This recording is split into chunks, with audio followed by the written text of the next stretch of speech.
Je m'appelle Amélie, j'ai 27 ans. Je suis professeure à l'école privée du parc Monceau. Et honnêtement, c'est le meilleur métier que j'ai jamais eu.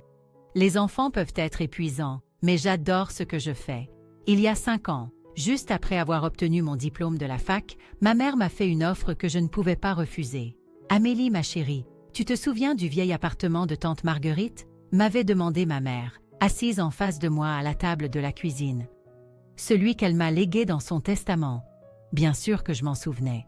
J'y avais passé d'innombrables après-midi quand j'étais enfant, à écouter les histoires de tante Marguerite et à manger ses biscuits faits maison. L'appartement était situé dans un super quartier, à seulement 2 rues de l'école où je venais d'être embauchée. « Qu'est-ce qu'il y a avec cet appartement ?» ai-je demandé. « Eh bien, au lieu de le louer à des inconnus, pourquoi n'irais-tu pas y vivre?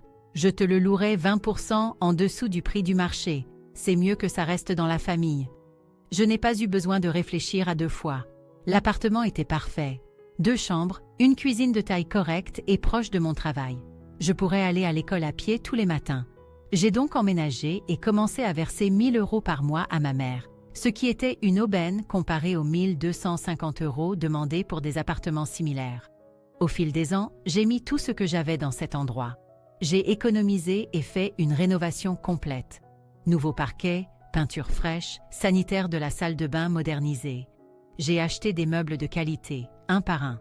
Un magnifique canapé d'angle, une salle à manger complète, un lit king size avec un matelas à mémoire de forme, et même une Smart TV de 65 pouces. Maman passait tous les quelques mois pour voir comment ça avançait. « Tu as fait un travail merveilleux avec cet appartement », disait-elle toujours, en passant la main sur les comptoirs en granit que j'avais fait installer. Tante Marguerite serait si fière. La seule chose qui me dérangeait parfois, c'était ma sœur cadette, Emma. Elle a 23 ans et vit toujours à la maison avec maman et papa. Selon maman, Emma se cherche, ce qui signifie en gros qu'elle dort jusqu'à midi, traîne avec ses amis et ne travaille pas. Ne vous méprenez pas, j'aime Emma. C'est ma sœur et je l'ai toujours aidée quand elle en avait besoin. Quand elle a explosé le plafond de ses cartes de crédit en achetant des vêtements, je les ai remboursés. Quand elle a voulu de l'argent pour un voyage entre filles à Ibiza, je le lui ai donné. L'année dernière, elle m'a supplié de lui offrir le dernier iPhone. « Amélie, s'il te plaît. Toutes mes copines ont l'iPhone 14 Pro. Et moi, je suis encore coincée avec ce vieil iPhone 11. J'ai l'air d'une ringarde, » se plaignait-elle. Je lui ai acheté le téléphone. Ça m'a coûté 1 200 €. Mais voir son visage heureux en valait la peine. Cependant, ces derniers temps, nos dîners de famille mensuels étaient devenus étranges. Emma n'arrêtait pas de se plaindre de vivre à la maison. « J'en ai tellement marre que maman et papa me traitent comme une enfant », a-t-elle dit le mois dernier en piquant sa purée avec sa fourchette. « J'ai 23 ans, j'ai besoin de mon indépendance. »« Eh bien, trouve un travail et déménage », ai-je dit, sans vouloir être méchante, juste pratique. « Ce n'est pas si simple, Amélie. Tu ne comprends pas. » Papa avait l'air mal à l'aise. Et maman a simplement changé de sujet pour parler de mon travail à l'école. La conversation qui m'a vraiment marquée a eu lieu il y a environ 2 mois. Emma n'arrêtait pas de parler de son besoin d'avoir son propre espace. « Je ne peux pas vivre avec maman et papa pour toujours », disait-elle. « Je suis une adulte maintenant. »« D'accord. Alors c'est quoi ton plan ?» ai-je demandé. « Comment vas-tu payer un loyer sans travail ?» Emma a haussé les épaules. « J'étudie mes options. »« Quelles options ?» Je ne sais pas encore, mais je vais trouver une solution. Je n'ai pas insisté. Emma a toujours été du genre à trouver des solutions à la dernière minute. Et honnêtement, ce n'était pas mon problème à résoudre. J'avais ma propre vie à gérer, des cours à préparer, des copies à corriger, mes propres factures à payer. Après ce dîner, j'ai un peu oublié toute cette conversation. Les plaintes d'Emma sur le fait de vivre à la maison n'étaient pas vraiment nouvelles.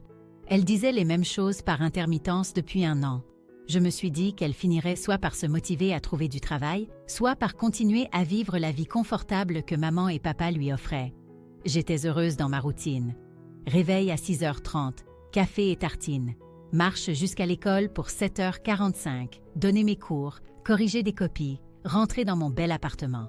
Le week-end, je préparais mes repas pour la semaine, je regardais des séries sur Netflix sur mon grand écran ou je sortais avec des amis. C'était une belle vie. L'appartement était vraiment devenu mon chez-moi.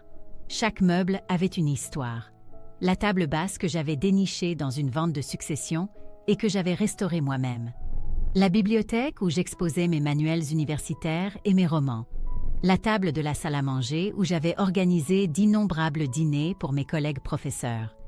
Maman semblait fière de ce que j'avais accompli.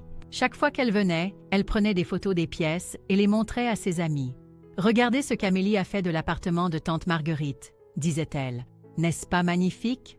Ça me faisait plaisir qu'elle apprécie tout le travail que j'avais fourni. L'argent que j'avais dépensé en amélioration s'élevait facilement à 15 000 € au fil des ans, mais ça en valait la peine.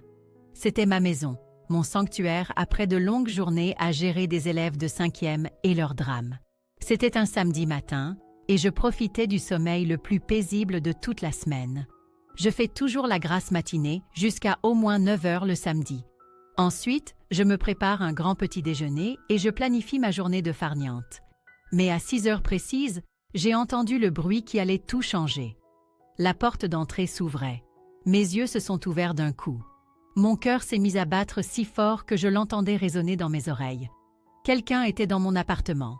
J'ai attrapé mon téléphone sur la table de nuit, les mains tremblantes, en essayant de décider quoi faire. Devais-je appeler la police? Quelqu'un était en train de s'introduire chez moi? Je me suis forcée à rester silencieuse et j'ai rampé vers la porte de ma chambre. J'entendais des bruits de pas dans le couloir et le son de quelque chose de lourd qu'on traînait sur le sol. Oh mon Dieu, et si c'était un cambrioleur? Et s'il était armé?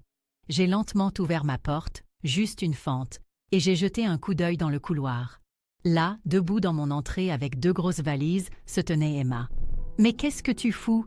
ai-je crié, ma peur se transformant instantanément en colère. Je suis sortie de ma chambre en pyjama. « Emma, qu'est-ce que tu fais? Tu m'as fichu une de ces trouilles. » Elle m'a regardée avec un sourire désinvolte, comme si débarquer à 6 heures du matin avec des bagages était la chose la plus normale du monde. « Oh, salut Amélie. Désolée. Je t'ai réveillée? » Si je t'ai réveillée, il est 6 heures du matin un samedi. Pourquoi tu n'as pas frappé? Pourquoi tu n'as pas appelé avant? Et pourquoi tu as des valises? Emma a haussé les épaules et a commencé à tirer ses valises plus loin dans l'appartement. Je me suis dit que j'allais juste entrer. Pas de souci. Pas de souci? Comment tu es entrée d'abord? Maman m'a donné une clé. Je l'ai dévisagée. Maman t'a donné une clé de mon appartement. Bah, ce n'est pas vraiment ton appartement, n'est-ce pas? A dit Emma avec ce même ton désinvolte. C'est l'appartement de maman. C'est elle la propriétaire. Une sensation glaciale a commencé à se répandre dans ma poitrine. De quoi tu parles, Emma? Elle a laissé ses valises dans le salon et a commencé à se diriger vers ma chambre. Ma belle chambre avec le lit king size et les rideaux sur mesure que j'avais choisis. C'est la chambre principale, c'est ça? Elle a le plus grand placard et la meilleure vue. Je prends cette chambre. Tu quoi? Emma a ouvert la porte de mon placard et a commencé à regarder mes vêtements comme si elle était chez elle. Tu peux t'installer dans la chambre d'amis. Elle est plus petite, mais ça ira très bien pour toi. J'avais l'impression d'être dans une sorte de cauchemar. Ce n'était pas possible. Emma, arrête. Arrête de toucher à mes affaires et explique-moi ce qui se passe, tout de suite. Elle s'est retournée et m'a souri. Maman a dit que je pouvais emménager ici avec toi. Elle pense qu'il est temps que j'ai un peu d'indépendance vis-à-vis d'elle et de papa, et comme ça, on pourra être colocataires. Ça ne sera pas sympa? Ma tête tournait. Ça devait être une sorte de blague ou un malentendu. Il était impossible que maman décide simplement qu'Emma pouvait emménager dans mon appartement sans même me le demander d'abord. J'ai composé le numéro de maman avec des doigts tremblants. Ça a sonné 4 fois avant qu'elle ne décroche. « Amélie, pourquoi tu appelles si tôt? Il est 6 heures du matin. »« Maman, Emma est là avec des valises en disant que tu lui as dit qu'elle pouvait emménager avec moi. Qu'est-ce qui se passe? » Il y a eu une pause. « Oh, ça. Emma a besoin de prendre son envol, mais elle ne peut pas encore se payer son propre appartement. C'est la solution parfaite. » La solution parfaite pour qui? Maman, c'est ma maison. Tu ne peux pas simplement décider que quelqu'un d'autre va vivre ici sans me parler d'abord. Ce n'est pas ta maison, Amélie. C'est mon appartement. C'est moi la propriétaire. Ces mots m'ont frappé comme une gifle. Ça fait 5 ans que je vis ici. J'ai investi des milliers d'euros pour rénover cet endroit. Et j'apprécie ça, mais ça reste ma propriété. J'ai pris une profonde inspiration, essayant de rester calme. D'accord, très bien. Alors, combien Emma va-t-elle payer de loyer? Et comment on partage les charges? Maman a ri. Elle a vraiment ri. Emma ne va pas payer de loyer, Amélie. Toi, si. C'est insensé. Maman, pourquoi je paierais pour qu'elle vive ici alors que je n'étais même pas d'accord? Parce que tu as un travail et un revenu stable. Emma est encore en train de se chercher. Je n'en croyais pas mes oreilles. C'est complètement injuste. La vie n'est pas juste, Amélie. D'ailleurs, je pensais augmenter le loyer de toute façon. À partir du mois prochain, ce sera 2000 €. Dois 1000 €? Maman, c'est le double de ce que je paie.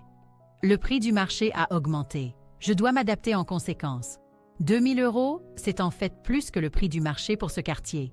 Je pourrais trouver un meilleur appartement pour moins cher. C'est une menace? Tu es en train de dire que tu veux déménager? Je dis que ce n'est pas juste et tu le sais. Eh bien, Amélie, si tu veux déménager, c'est ton choix. Emma a 2 amies qui cherchent un endroit et elles paieront les 2000 € sans se plaindre. J'ai eu l'impression d'avoir reçu un coup de poing dans l'estomac. Tu es sérieuse? Très sérieuse. Alors, qu'est-ce que tu décides? J'ai raccroché. Mes mains tremblaient tellement que j'ai failli laisser tomber le téléphone. 5 ans de ma vie. 5 ans à faire de cet endroit ma maison. Et maman était prête à me mettre dehors pour Emma et ses amis. Emma a passé la tête par la porte de ma chambre. Alors, quand est-ce que tu déménages tes affaires dans la chambre d'amis? Je veux m'installer aujourd'hui. Bientôt, ai-je dit, ma voix à peine plus qu'un murmure. J'ai passé le reste de ce samedi sur mon ordinateur portable à chercher des sites de location. Mon cœur battait la chamade de colère et de blessure, mais je savais que je devais me concentrer sur la recherche d'un nouvel endroit.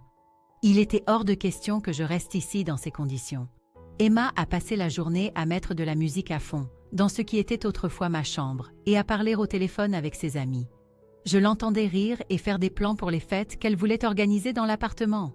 Mon appartement. À la fin de la journée, j'avais trouvé 3 appartements qui semblaient prometteurs. Ils étaient tous plus petits que cet endroit et ils coûtaient plus cher que ce que je payais avant que le loyer ne double. Mais ils avaient quelque chose que cet appartement n'avait plus, ma dignité et ma tranquillité d'esprit. J'ai programmé des visites pour le lendemain. J'allais partir d'ici le plus tôt possible. Le dimanche matin est arrivé et je me suis levée tôt malgré un sommeil agité. Emma ronflait encore dans mon ancienne chambre pendant que je me préparais à partir à la chasse aux appartements. J'ai préparé mon café le plus silencieusement possible et j'ai vérifié sur mon téléphone les adresses des 3 endroits que je devais visiter. Le premier appartement était un désastre. Les photos en ligne avaient été trompeuses. L'endroit sentait la cigarette et avait des taches d'humidité au plafond. Le deuxième était mieux, mais beaucoup trop cher pour ce qu'il offrait. Mais le 3e appartement, c'était différent. Il se trouvait dans un quartier calme, à environ 15 minutes de l'école. L'immeuble était plus ancien mais bien entretenu, avec une propriétaire sympathique nommée Madame Dubois, qui m'a fait visiter personnellement. L'appartement était plus petit que ceux à quoi j'étais habituée, juste une chambre au lieu de 2, mais il avait du caractère. Du parquet, de grandes fenêtres et une cuisine chaleureuse qui recevait une belle lumière matinale. Le loyer est de 950 € par mois, a dit Madame Dubois. Premier mois, dernier mois et caution à l'entrée. C'était plus que ce que je payais à maman à l'origine, mais moins que le montant fou qu'elle essayait de me faire payer maintenant. Et le plus important, ce serait à moi. Pas de colocataire surprise, pas de drame familial. Je le prends, ai-je dit sans hésiter. Quand puis-je emménager? La semaine prochaine, si vous pouvez me donner la caution d'ici mercredi. Nous nous sommes serrés la main sur le champ. Je lui ai fait un chèque pour la caution et j'ai senti un poids énorme s'enlever de mes épaules. Enfin, j'allais de nouveau avoir mon propre espace. Mais en rentrant chez moi, la réalité a commencé à me rattraper. J'avais mis tellement d'argent dans l'appartement de maman au fil des ans. Les rénovations, les meubles, tout. Allais-je vraiment tout abandonner et laisser tout ça à Emma et ses amis? Hors de question. J'ai acheté ces meubles avec mon propre argent. J'ai économisé pendant des mois pour me payer le canapé d'angle. J'ai donné des cours particuliers supplémentaires pour payer la salle à manger. Emma ne méritait pas d'hériter de tout ça simplement parce que maman avait décidé de faire du favoritisme. Ce soir-là, j'ai commencé à élaborer un plan. J'ai appelé mon ami Julien, qui travaille pour une entreprise de déménagement. « Salut, vous travaillez ce mercredi ?» ai-je demandé. « J'ai besoin de déménager mes affaires de mon appartement, mais ça doit être fait pendant que ma colocataire est sortie. Ça sent le drame. Tu n'as pas idée. » J'ai aussi appelé mes amis Lisa et Marc, qui ont accepté de m'aider à emballer mercredi matin.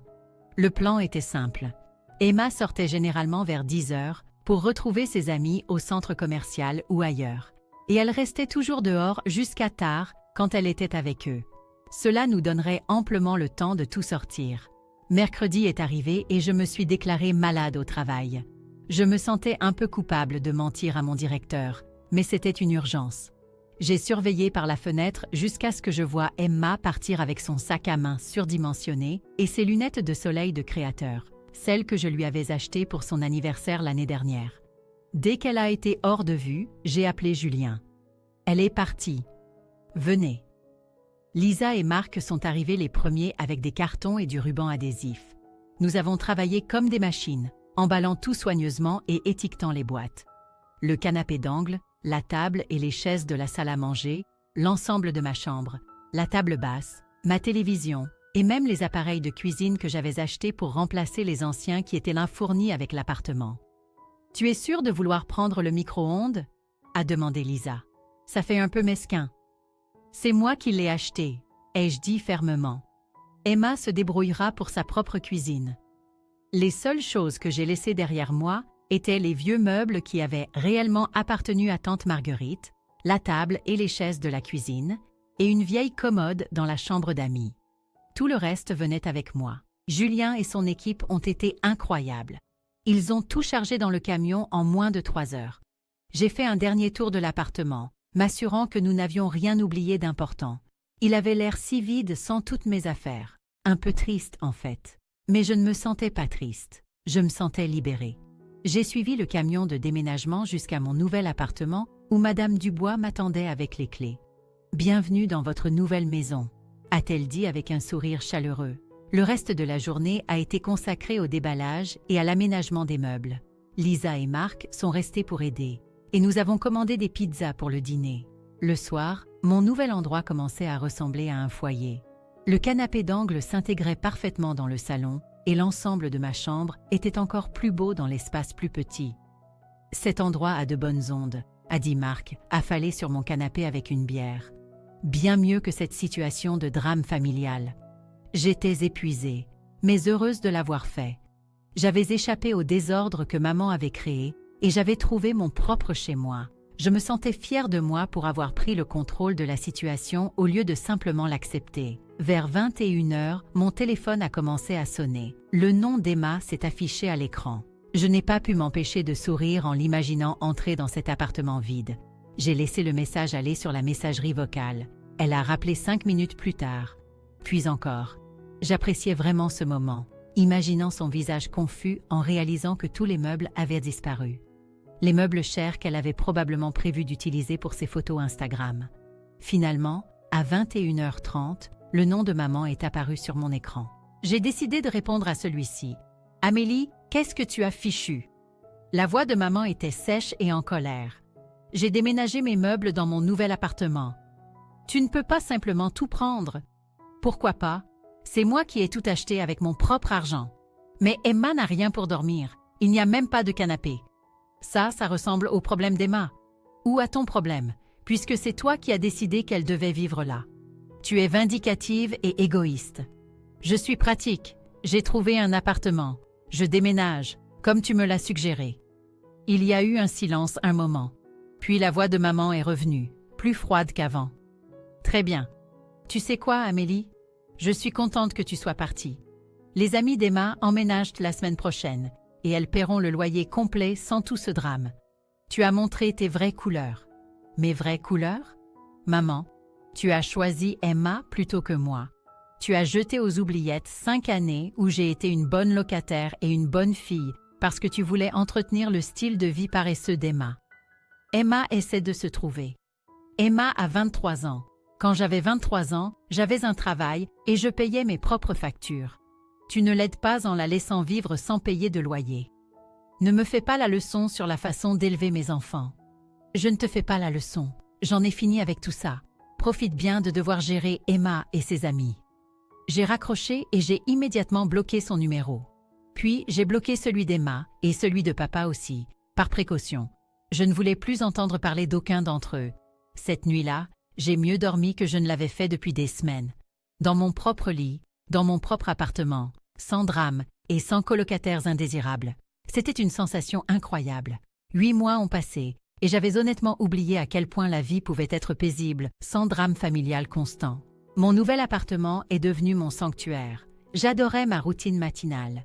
Café dans la cuisine ensoleillée, me préparer pour le travail sans que personne ne mette de la musique à fond ou ne monopolise la salle de bain. Mon trajet était un peu plus long, mais cela en valait la peine pour la tranquillité d'esprit. Les dîners de famille ne me manquèrent pas. Les demandes d'argent constantes d'Emma ne me manquèrent pas. Les commentaires passifs-agressifs de maman sur mes choix de vie ne me manquaient certainement pas. Pour la première fois depuis des années, j'avais l'impression de pouvoir respirer. Puis un jour, j'ai croisé la sœur de papa, tante Carole, au supermarché. Nous nous étions toujours bien entendus, et elle était restée à l'écart de toute cette histoire d'appartement. « Amélie, comment vas-tu, ma chérie ?» a-t-elle dit en me serrant fort dans ses bras. « Je vais très bien, tante Carole. Et toi ?» Elle a regardé nerveusement autour d'elle, puis s'est penchée plus près. « On peut parler en privé 1 minute ?» Nous sommes allés à la cafétéria du magasin et nous nous sommes assises. Tante Carole avait l'air mal à l'aise, comme si elle hésitait à me dire quelque chose. « Qu'est-ce qui se passe ?» ai-je demandé. « Eh bien, je ne devrais probablement pas te dire ça, mais j'ai pensé que tu devrais savoir. Ta mère a quelques problèmes avec cette situation d'appartement. » J'ai essayé de garder une expression neutre. Quel genre de problème? Ses amies d'Emma qui ont emménagé, elles causent toutes sortes de problèmes.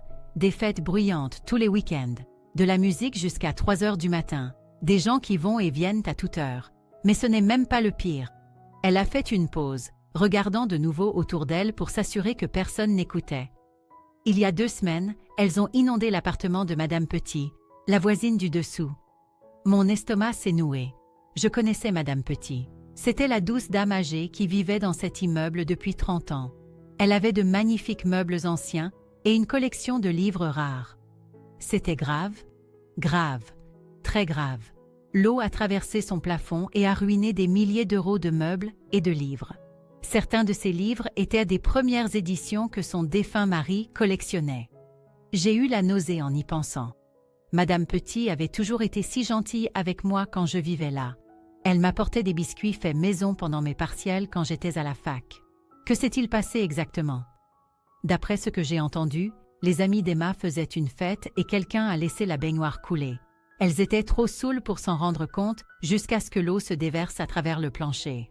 Oh mon Dieu! Madame Petit demande 20 000 euros de dommages et intérêts, et elle menace de porter plainte si ta mère ne paie pas.